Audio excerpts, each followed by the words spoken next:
Okay, good? All right. Hey, I am Ms. Moore. I'm the STARS counselor here. I know a lot of you. Some of you I've only seen in classrooms, but if you have walked by my little closet across from the construction zone that used to be the theater, y'all know where I'm talking about? My little cozy closet. My job here, I'm here 5 days a week. My job here is to be an extra support person for you guys, as well as I've seen a lot of you in classrooms. So a lot of y'all know what I do, sort of, but there's a lot of behind the scenes stuff that I'm going to tell you guys about. Also, I'm not just the STARS counselor. I also am the program manager for all of the STARS counselors in Rutherford County, because we are in multiple schools, as well as the program manager for the grant that pays me to be here. So not only do I get to do all my daily stuff with y'all, but I also get to do all the paperwork manager stuff.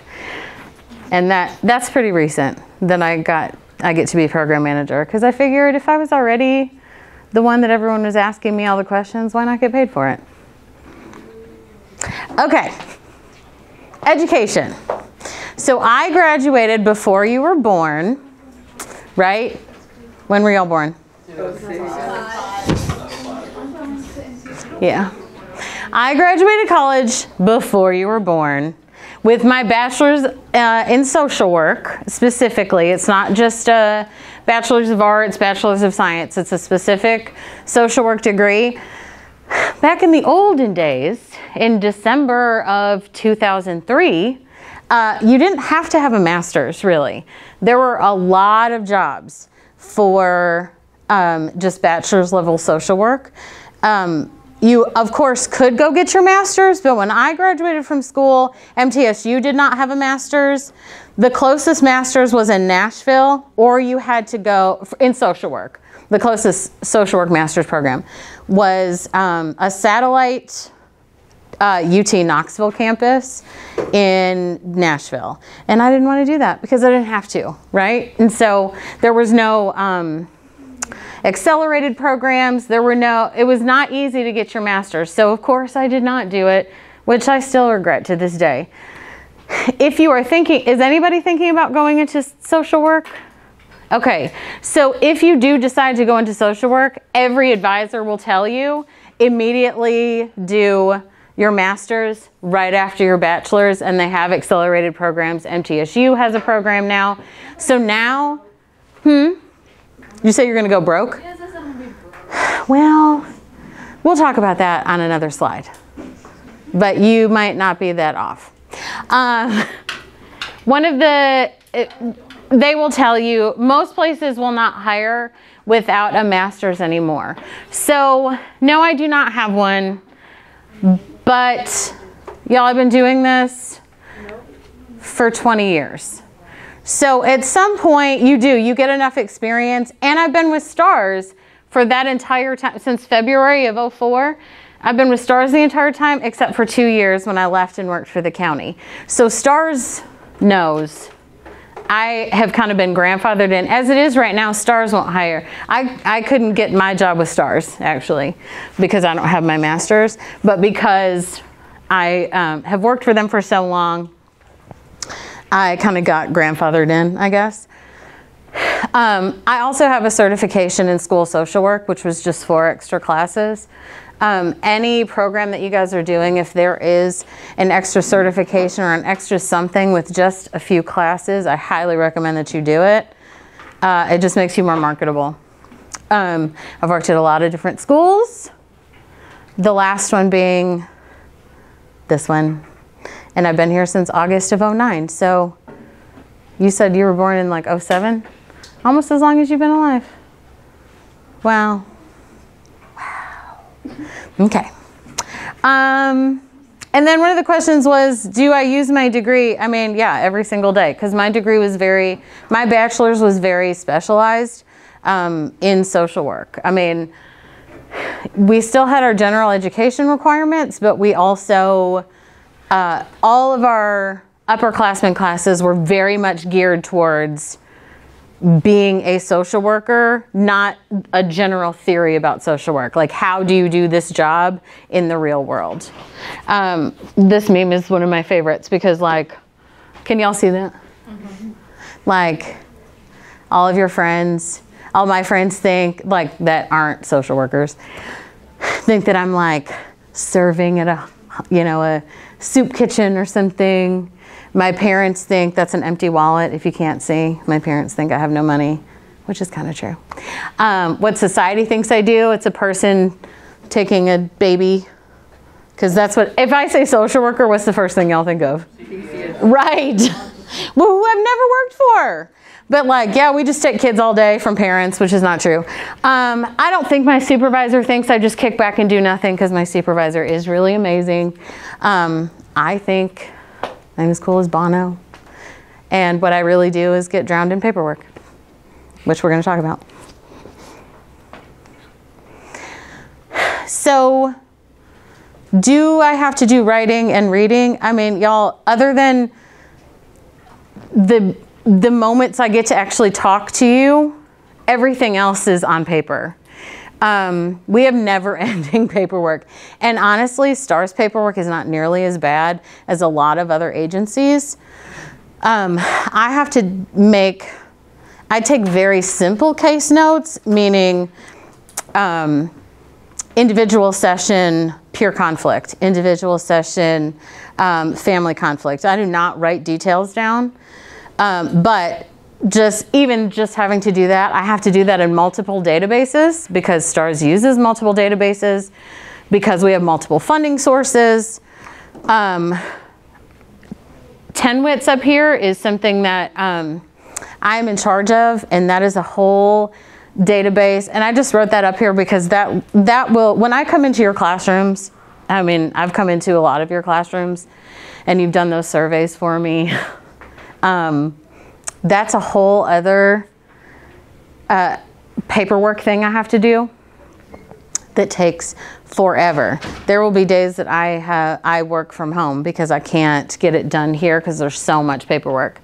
I have to do quarterly reports with all these numbers and statistics and success stories, and sometimes I do have to report to DCS. That's a whole lot of writing too, because I have to clearly and concisely say why I am worried about a child's safety while giving all the information. But y'all would not know this, but there's an online form for DCS that limits how long your answer can be, right? I mean, it's a fill in the blank. So, and they give you a lot of characters to use, but you still have to be concise and clear to make sure that they're reading the whole thing and you get your point across.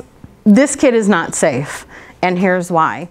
Because at the end of the day, truly, if I mess up a report like that, I'm putting a kid in jeopardy, really. So it's a big responsibility. Surveys y'all have done for me, I've had to help write them. I have to do employee evaluations. And that's a difficult thing to write also, because y'all, how do you write when somebody is terrible at their job, but you can't say it? You are terrible at your job. Please quit. Guess who can't say that? Me. So you have to say, tries really hard, or struggles with. You have to know how to phrase things. We have to do grant proposals all the time because STARS is a nonprofit. We have to get our funding source from our funding sources from a lot of different places. A lot of it is grants. A grant pays me 100%, and that is one of the things I'm program manager of. We also have to ask for money. I mean, I have to send an email. Teachers know I send an email every year asking, please donate to United Way. Please donate to United Way, because United Way is also one of our funding sources. And emails. Y'all get bombarded with emails too, don't you? I mean, whether you actually read them or not, we get bombarded with emails and we have to read them. And I have to email parents professionally, but still say, here's this issue. Or I have to email principals, or I have to email teachers, I have to email students. You have to know how to sound professional and, again, concise, but you are constantly writing in this job. All right, communication. Do I communicate a lot with people in my job? Yep, pretty much my whole job. Minus the filling out pieces of paper. Y'all, that's what I do. When I don't have a student in my office, I'm working on some kind of paperwork, but my entire job is waiting for y'all to need me, which is actually pretty amazing. When you need me, you come and see me. My whole job is talking to you. I have to be good at connecting with you, because if you were to walk into my office and you think I seem disingenuous, if you think I seem not trustworthy, somebody who you can't relate to, then why would you come back and see me? My whole job is to get you to come back and see me so I can help you. And so you have a resource here in the building. So I have to be good at communication. I also have to be good at handling a classroom, which honestly, I'm not that great at. If a classroom is real squirrely, I don't have training in classroom management, because I do have to do classroom presentations for my grant. So I've had to learn over the years how to not snap, because I could not be a teacher. I don't have the patience like a teacher does for a classroom setting, but I've had to learn how to adapt. I've also had to learn how to do, when it says, do y'all know what program advocacy would mean? What does that mean? Y'all, yeah, but like, what does advocate mean? Like to show awareness and spread awareness Yes. to others. Spread the word, tell people what you do. So I do parent nights. I have the stars table. I have to schmooze with people. Hopefully, maybe they'll fund us. They'll give us some money. They will say, yes, we really want you to stay in our school. We want you to come to our school. I have to do that kind of stuff. I have to make our program look good at the stars table with the stars, tablecloth and the candy and the free pens. And parent contacts. I have to know how to speak to your parents about really uncomfortable topics sometimes. Typically, I do not call parents often. I call parents when your safety is in question, or I'm worried about when I say choices that you're making, I mean like unsafe, not you tell me this stupid thing you did and I have to run and tell everybody. That's not. But like, if you were hurting yourself, I have to call and tell a parent that. And y'all, that can be very awkward. So I have to know how to get a parent to listen to me and sound not judgmental, and let them know, convince them that I'm here to help you and to help them, which is not always easy, because clearly that's not a phone call your parents want to receive, let alone me make that. Can y'all imagine calling a stranger and being like, hey, guess what? No, it's difficult. It was very difficult in the beginning. It's not quite as difficult now, but. All right, my typical day. I don't know. Some days you are beating down my door and I have to ask you if you can pause and I can take a break so I can run to the restroom. Some days I have a lot of time that I can get caught up on my case notes. I can get caught up on my grant stuff. Some days I'm in classrooms all day. Some days my email is dinging all day. Some days I get asked, hey, are you gonna come and do this thing in this classroom today? Oh yeah, sure. Yes, I am. I never know. And it is different. What I do here is different from what our Riverdale Stars person does. what our Laverne Stars person does. All of us, our Daniel McKee Stars person, it's all different every single day based on what our schools need and what you all need that day. Because you never know. You never know. When there's a full moon, y'all really do lose it. And my office is very busy. You just never know. So I do have to be flexible. I have to be able to deal with chaos. I come to school with a plan every day. I do not remember the last time that plan actually panned out. I know what I wrote in my planner. It doesn't matter. Because y'all change my plans every day, which is good, because that's what I'm supposed to do. And I'm glad that y'all come to me. On a typical day, sometimes it's very hard because you all talk to me about everything, which I'm so thankful for. But you going through these things, it's hard to hear sometimes too, right? I mean, like if you're helping your friend going through something, like you hurt for them. So some days are really hard. So it is also really important when you go into this field that you learn how to separate and set your boundaries. Like when the 3:15 bell rings, I love y'all, but I don't think about you because I can't. Because I have to take care of my own kids. I have to take care of my own family. I have to disengage completely because, or else I would worry about you all the time. So you have to learn, and I did not do that really well. When you start out in social work, you will not separate really well, and you will not set those boundaries. I didn't do it until I had my own kids, and then I had to shut it off because I wasn't giving them what they needed because I was giving it all here and still worrying about it when I would get home. So now 3:15, done. I'll worry about you again at 8:15 tomorrow morning. But I can't. You do have to learn. And I think most jobs are like that. Any job in a helping profession, because probably a lot of you want to go into a helping profession, yeah? Teaching, any, medical, anything. You do have to learn how to separate that or you will burn out. Y'all have heard burnout, right? Especially with teachers in social work and counseling. It's very real. So, y'all, I am. And that's okay. That's my role for y'all. And I get asked all the time, how can you take this much in? Because all day long, I'm taking it in for you and hopefully taking it off of you. I can do that. That's what I signed up for. I'm happy to do that. But it is, if you are going into this field, be aware that trauma absorption, y'all know what that means?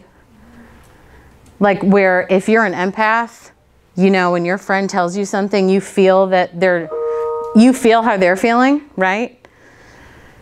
We do that as social workers. We take it in and we can sometimes feel those effects of trauma, even though the trauma didn't happen to us. At the same time, y'all know what compassion fatigue is? What would that be? Where you get like, first there used to be the compassion you're feeling with the feel to the point where you get burnt out and you can't feel it anymore. Right.